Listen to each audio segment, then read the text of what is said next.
وہ کہنا یہ چاہتے ہیں کہ کبھی مقصد زندگی میں نے فراموش نہیں کیا. اور آگے کہتے ہیں صد شکر کہ اپنی راتوں میں اب ہجر کی کوئی رات نہیں. صد شکر 100 دفعہ شکر ادا کرنا, اللہ کا بار بار شکر ادا کر رہے ہیں. ہجر جدائی, وہ کہتے ہیں میری زندگی میں ایک رات بھی ایسی نہیں آئی کہ میرا محبوب میرے ساتھ نہ ہو. میرا محبوب ہمیشہ میرے ساتھ رہا. میں نے بھی آپ سے کہا روایتی شاعری کیا ہے کہ عاشق ہی رونا روتے ہیں کہ کاش اس کا محبوب اس کے پاس ہوتا. لیکن یہاں فیصلہ فرماتے ہیں میں وہ خوش قسمت ہوں, میں اللہ کا شکر ادا کرتا ہوں کہ میرا محبوب ہمیشہ ہی میرے ساتھ رہا.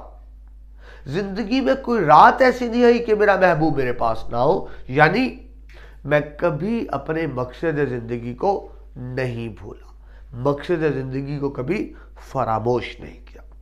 یہ تو لفظی ترجمہ تھا. مفہوم دیکھیے پہلے شعر کا. اللہ تعالیٰ کا شکر ہے کہ میری زندگی میں ہجر کی راتیں نہیں رہی ہیں. تم عملی طور پر ہمیشہ میری یادوں میں میرے ساتھ رہتے ہو. تم محبوب کہہ رہے ہیں تم ہمیشہ ہی میرے ساتھ ہوتے ہو. مجھے لگتا ہے عملی طور پر تم میرے ساتھ ہو, تم نے میرے ہاتھوں میں ہاتھ دیا ہوا ہے, میں تمہارے ساتھ چل رہا ہوں. تو بار بار ایک کر رہا ہوں, یعنی وہ کہہ کے آ رہے ہیں کہ میں مقصد زندگی کو کبھی ایک لمحے کے لیے بھی نہیں بھولا. یہی ان کا مقام ہے کہ ان کی تمام زندگی اس جدوجہد میں گزری کہ غریب عوام کو ان کے حقوق ملے, ظلم کی حکومت کا خاتمہ ہو. والے کے شعر دیکھیے, آپ نے مشہور شعر آپ نے پڑھا, تم میرے پاس ہوتے ہو گویا جب کوئی دوسرا نہیں ہوتا. یہ شعر جس کے بارے میں مومن کا شعر جس کے بارے میں غالب نے کہا تھا کہ میں اپنا دیوان دے دوں, اس سے بھی خوبصورتی ہے. وہ کہہ یہ رہے ہیں شاعریہ کہ میرا محبوب ہمیشہ میرے ساتھ رہا. میں جب اکیلا تھا تو بھی محبوب کی یادوں سے باتیں کرتا رہا اور مجھے لگا میرا محبوب ہمیشہ میرے ساتھ ہے. زندگی میں ایک لمحہ بھی ایسا نہیں آیا کہ میرا محبوب مجھ سے جدا ہوا ہو. اور فیض صاحب جب بھی بات کرتے ہیں تو اس سے مطلب ہے کہ میں ایک لمحے کے لیے بھی مقصد زندگی کو نہیں بھولا. دوسرا شعر دیکھیں, بزم خیال میں تیرے حسن کی شمع جل گئی. بزم خیال میں تیرے حسن کی شمع جل گئی, درد کا چاند بجھ گیا, ہجر کی رات ڈھل گئی. یعنی جب میرے ذہن میں محبوب کا تصور آیا تو تمام درد تکلیف ختم ہو گئی, ہجر ختم ہو گیا, ہجر جدائی. مجھے لگا محبوب میرے پاس ہے, محبوب میرے پاس آ گیا. اس بات کو آپ سمجھ سکتے ہیں کہ جب کسی کو انسان بہت شدت سے یاد کرے, کسی اپنے کو, اپنے عزیز کو, اپنے چاہنے والے کو, تو بعض اوقات ہمیں یوں محسوس ہوتا ہے کہ وہ ہمارے سامنے ہے, ہمیں اس کی شکل دکھائی دیتی ہے, ہمیں اس کی آواز سنائی دیتی ہے. یہ کسی کو یاد کرنے کی شدت کی انتہا ہوتی ہے. تو شاعر ہی بات کر رہا ہے کہ جب میں نے محبوب کو یاد کیا تو مجھے لگا محبوب میرے پاس آ گیا ہے, ہجر ختم ہو گیا, وصال ہو گیا. اور یہی بات فیض صاحب یوں کر رہے ہیں کہ میرا محبوب ہمیشہ ہی میرے پاس رہا. ایک اور خوبصورت شعر دیکھیے, نظارے کو یہ جنبش مژگاں بھی بار ہے, نرگس کی آنکھ سے تجھے دیکھا کرے کوئی. نظارہ محبوب کا نظارہ, مژگاں آنکھ, یہ پلکیں, جنبش مژگاں یعنی آنکھ کا جھبکنا, آنکھ کا بند کرنا. وہ کہتے ہیں میں اس قدر محبوب کو چاہتا ہوں, میرا جی چاہتا ہے محبوب میرے سامنے ہو. جب میں تھوڑی دیر کے لیے آنکھ جھبکتا ہوں تو اتنی دیر میں محبوب میری آنکھوں سے اوجھل رہتا ہے. میں یہ چاہتا ہوں میں آنکھ بھی نہ جھپکوں, مسلسل دیکھتا رہوں. وہ لمحہ جو آنکھ جھبکنے میں ضائع ہوا, اتنی دیر تو محبوب مجھ سے اوجھل ہو گیا نا. تو نرگس کا پھول وہ لگتا ہے آنکھ کی طرح ہے جو مسلسل کھلا رہتا ہے. تو کاش نرگس کی آنکھ کی طرح سے دیکھتا. یعنی میں محبوب کا جب نظارہ کر رہا ہوں تو اس وقت آنکھ کی پلکیں بھی نہ جھپکیں, مطلب محبوب ہمیشہ میرے سامنے رہے. اور یہی بات فیض صاحب کر رہے ہیں کہ اللہ کا شکر ہے کہ میرا محبوب ہمیشہ ہی میرے ساتھ ہوتا ہے, میرا ہاتھ محبوب کے ہاتھ میں ہوتا ہے. میں بار بار ایک بات کر رہا ہوں, وہ مقصد زندگی کو یہاں محبوب کہہ رہے ہیں. تلمیحی انداز میں یہ طرح کا شعر تھا. آگے چلے جی.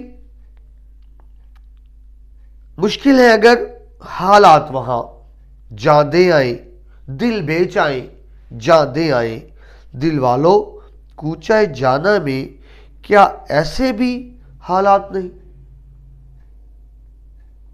میں نے پہلی غزل میں آپ سے عرض کی تھی کہ ظالم کی کوشش ہوتی ہے کہ ایک مظلوم کو، محکوم کو ڈرا دھمکا کر چپ کرا دیا جائے، وہ ڈر جائے، پوری کوشش ہوتی ہے.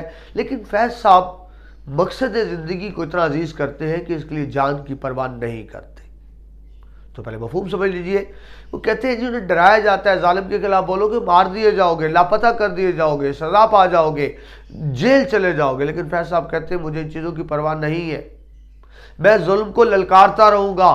ظالم زیادہ سے زیادہ کیا کرے گا، میری جان لے لے گا، تو یہ عظیم مقصد کے لیے جان حاضر ہے، میں جان دینے کو تیار ہوں.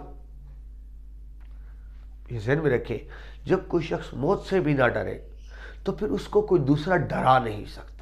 تو فیض صاحب کہتے ہیں مجھے مت ڈراؤ ان باتوں سے، جان پیش کرنی پڑی تو قربان کر دیں گے.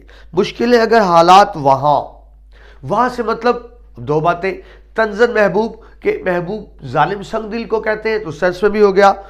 لیکن یہاں ظاہر ہے ظلم کی حکومت ظالم مراد ہے، جس کو طنز سے محبوب کہا جا رہا ہے، طنز کرتے ہوئے.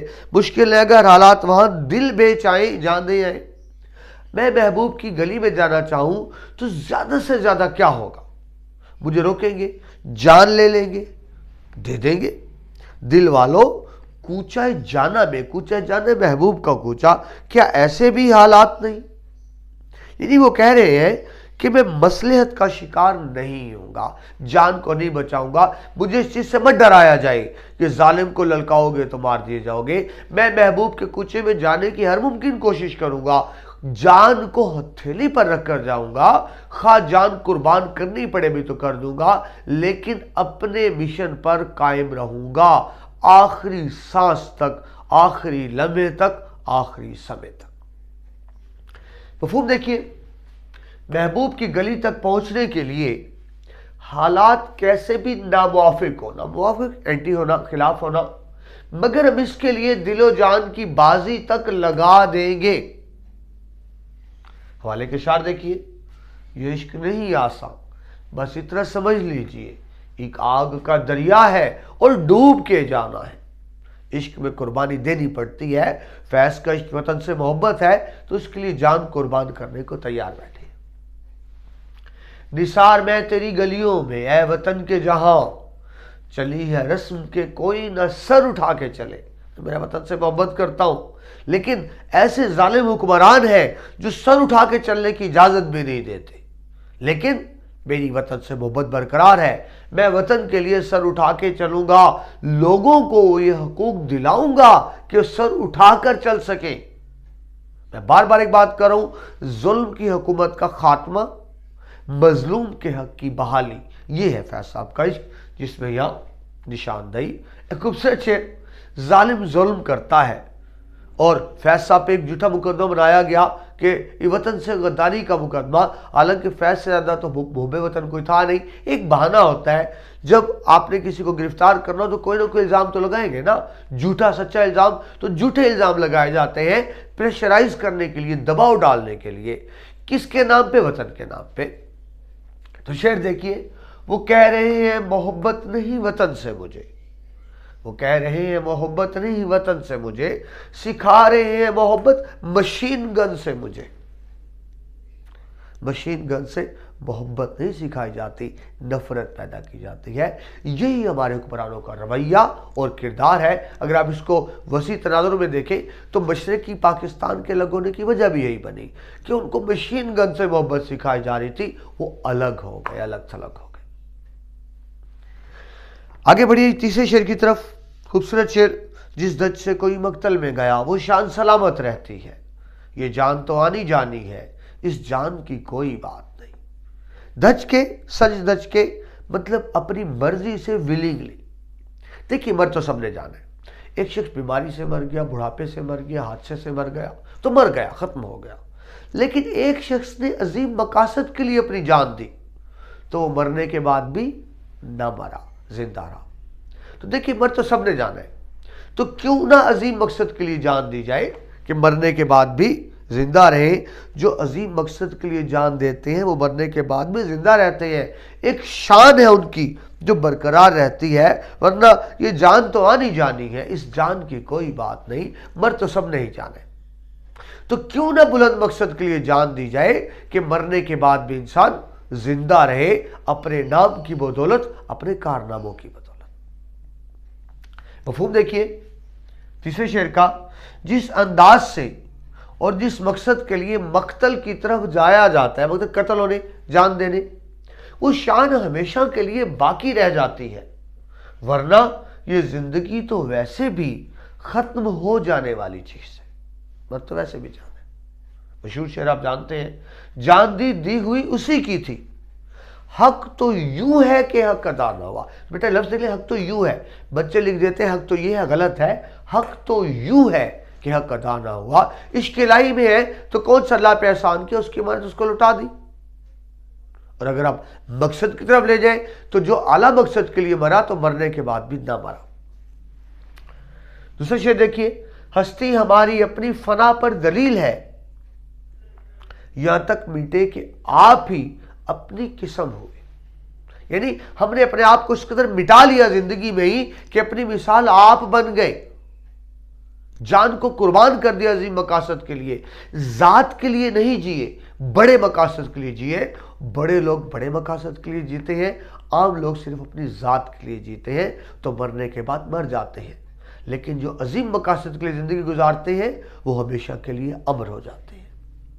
اور شعر دیکھیے، غالب کا شعر آپ سال دوم میں پڑھیں گے اس کو، عشرت قتل گئے اہل تمنا مت پوچھ، عید نظارہ ہے شمشیر کا عریاں ہونا۔ عشرت کہتے ہیں خوشی کو، قتل ہونے کی خوشی، اہل تمنا عاشق جب محبوب کے ہاتھوں قتل ہوتا ہے تو اس کے لیے خوشی کی بات ہے۔ عید نظارہ، عید کا منظر، جب محبوب نے قتل کرنے کے لیے تلوار نکالی تو عاشق کو وہ تلوار نہ لگی، عید کا چاند لگا۔ یعنی محبوب کے لیے قتل ہونا عاشق کے لیے خوشی کی بات ہے۔ تو یہاں وہی بات آپ سمجھے کہ عظیم مقصد فیض کا عشق غریب عوام ہے، مظلوم عوام ہے، محکوم آواز ہے، ان کے لیے جان دینے میں اپنی سعادت سمجھ رہے ہیں۔ میں نے پہلے بھی آپ سے عرض کی بار بار کہ ذہن میں رکھیں، یہ فیض صرف شاعری کی حد تک عظیم نہیں ہے، عملی زندگی میں بھی عظیم تھے، عملی زندگی میں بھی ظلم سے ٹکرا گئے، ان کے ظاہر و باطن میں کوئی تضاد نظر نہیں آتا، یہ چیز فیض صاحب کو بہت بڑا بنا دیتی ہے۔ ایک اور شعر دیکھیے خوبصورت، جو مقصد کے لیے جیتے ہیں مرنے کے بعد بھی زندہ رہتے ہیں، نام منصور کا ہے آج بھی زندہ دیکھو، نام منصور کا ہے آج بھی زندہ دیکھو، جس نے کھینچا تھا اسے دار پر ہے آج کہاں۔ اس کا تو نام بھی مٹ گیا، لیکن منصور اپنے سچ کی وجہ سے آج بھی زندہ ہے۔ سچائی نہیں مرتی، اعلیٰ مقاصد نہیں مرتے، انسان آتے رہیں گے، جاتے رہیں گے، لیکن جنہوں نے بلند مقاصد کے لیے زندگی گزاری اور جان دی وہ ہمیشہ کے لیے امر ہو جاتے ہیں۔ فیض احمد فیض صاحب یہی ہمیں درس دے رہے ہیں۔ پہلا لیکچر یہ مکمل ہوا 3 اشعار پہ، باقی 2 اشعار میں آپ سے دوبارہ ملاقات ہوتی ہے۔ اجازت دیجیے، اللہ حافظ۔